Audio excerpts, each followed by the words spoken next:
Essa outra ferida que Padre Pio teve foi descoberta por um dos seus amigos e filhos espirituais, o irmão Modestino de Pietrelcina. Eu estive lá falando com o médico que atendeu o irmão Modestino, Frei Modestino, que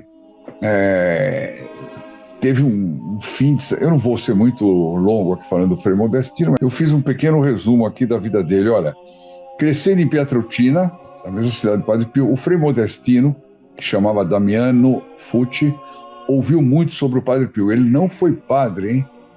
Ele foi apenas um monge capuchinho. Olha só que impressionante.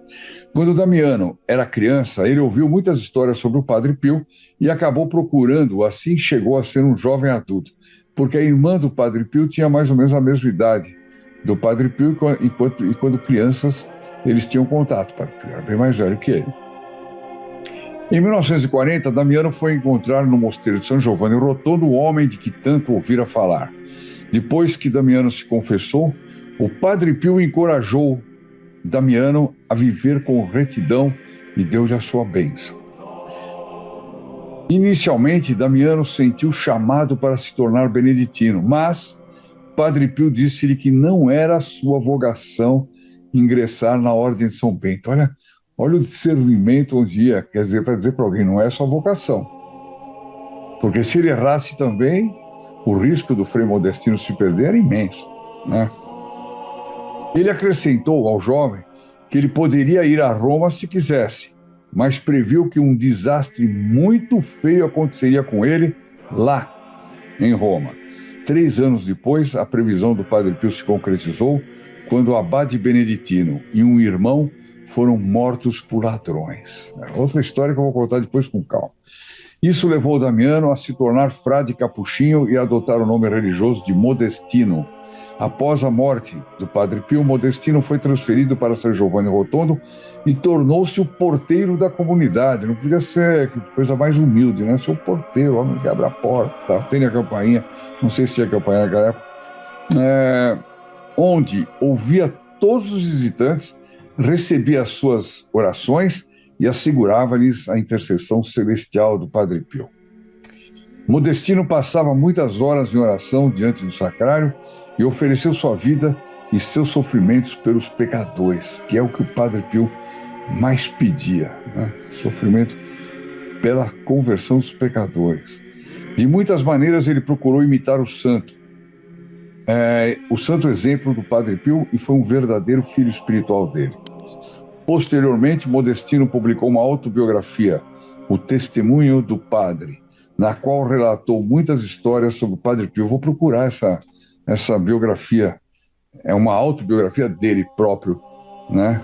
Frei Modestino, mas ele fala muito do Padre Pio, deve ser fantástico. Frei Modestino de Pietrelcina faleceu em 14 de agosto de 2011, olha, portanto, 11 anos atrás, né? Aos 94 anos. O arcebispo Franco Moscone da Manfredônia, ele abriu a sua causa de beatificação em julho de 2020, afirmando que ele tinha a reputação de santidade. O próprio arcebispo da Manfredônia abriu a causa o processo de beatificação. Esse frade era da terra natal de São Pio de Pietrelcina e ajudava nos serviços domésticos, quer dizer, serviços humildes também. Ele tinha que ajudar a arrumar o Padre Pio com o toalete, com a roupa, com tudo, né? E daí a gente vai ver a descoberta que ele fez. Na camisa do padre, ele encontrou uma grande mancha no ombro direito, perto do omoplata, certo? Bom, a mancha tinha cerca de 10 centímetros, uma coisa grande, né? Por um dedo que eu pus fora da tela aqui.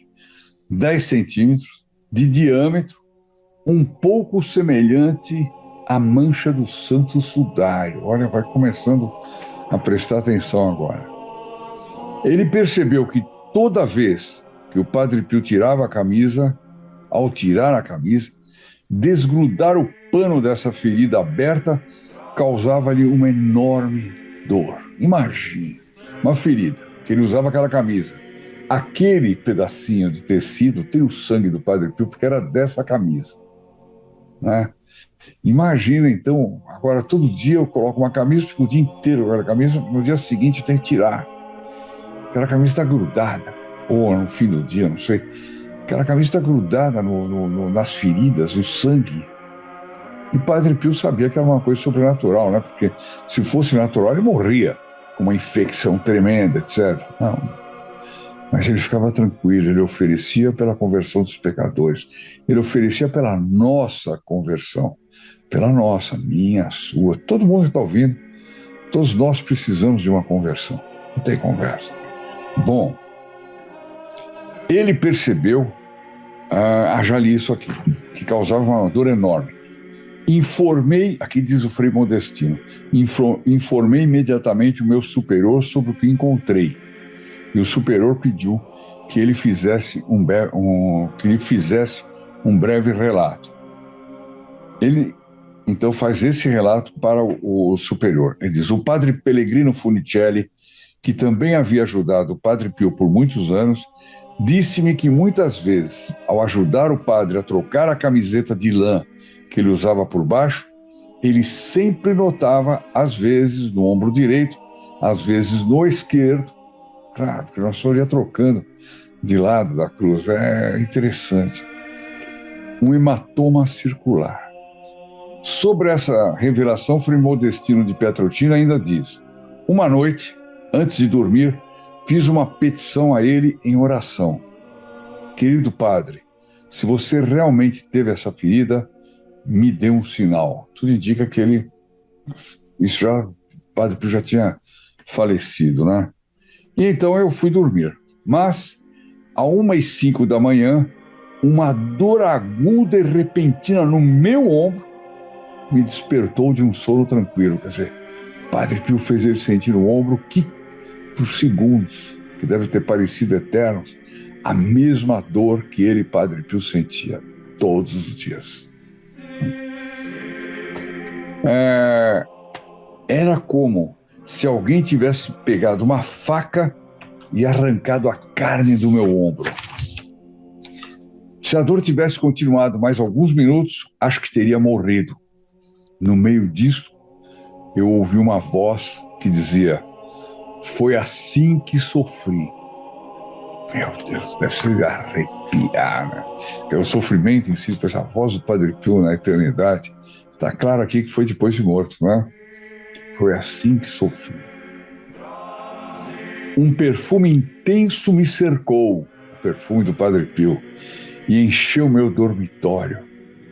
Para quem está assistindo pela primeira vez, das chagas do Padre Pio brotava um perfume espetacular, que muitos que foram fiscalizar Padre Pio lá no Vaticano diziam que era um absurdo um padre com voto de pobreza usar perfumes de tão alta qualidade.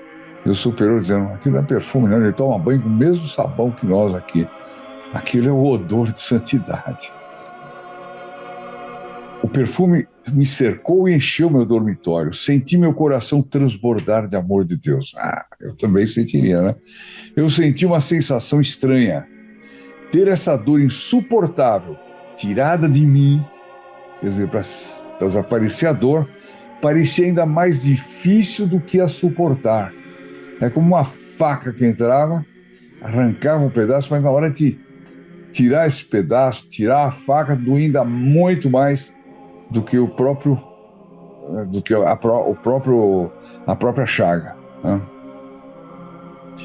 O corpo queria rejeitá-la. Claro, qualquer corpo estranho, o nosso organismo rejeita. Mas a alma, inexplicavelmente, desejava. Olha só como as coisas são muito diferentes. O lado material e o lado espiritual. É bom, a gente tem que aprender essas coisas, viu, gente? É coisa simples, mas nós temos que ter isso presente na hora que a gente está sofrendo um problema espiritual terrível e falando: não existe dor pior. Existe sim, e não existe mesmo, porque a dor espiritual é pior que a dor material, é muito pior. A dor material pode parecer pior, o sujeito corta uma perna, tem um acidente, sei lá o quê, mas a dor espiritual Assim também o consolo espiritual. O sujeito que recebe um milagre de ter essa perna refeita, ou ter uma doença curada, etc., ele tem um consolo, claro. Mas se ele tiver um consolo de um problema espiritual que lhe faz sofrer muito, o gozo desse consolo é muito maior do que o consolo material. É impressionante isso aí. Em nome do Padre, do Filho e do Espírito Santo, così sia. Se lodato Gesù e Maria e buona giornata.